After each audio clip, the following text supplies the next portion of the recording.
Malgré une panne temporaire, le marché de l'assurance dépendance renferme encore un important potentiel de croissance.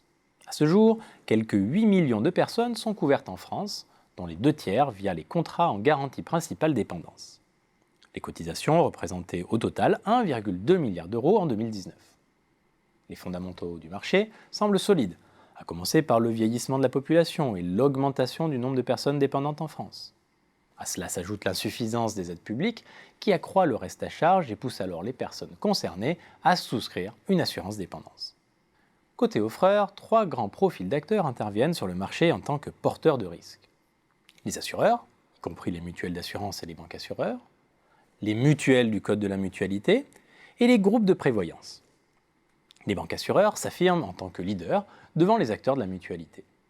Mais ce sont bien ces derniers acteurs qui se révèlent les plus offensifs.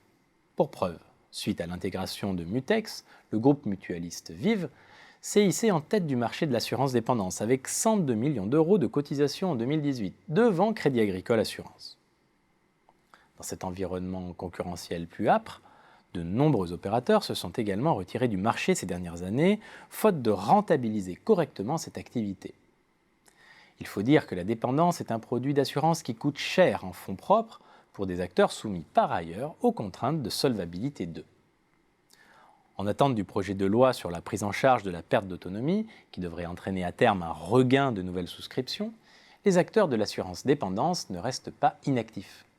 Pour accompagner leurs assurés au moment de la perte d'autonomie, les acteurs travaillent en étroite relation avec les spécialistes de la prise en charge de la dépendance à domicile et en établissement. Le maintien à domicile reste la solution privilégiée par les seniors en perte d'autonomie. Les services devraient donc répondre à ces attentes, qu'il s'agisse de faire le bilan du logement pour déterminer les travaux réalisés, de constituer un capital équipement pour financer les aménagements ou d'organiser des services à domicile.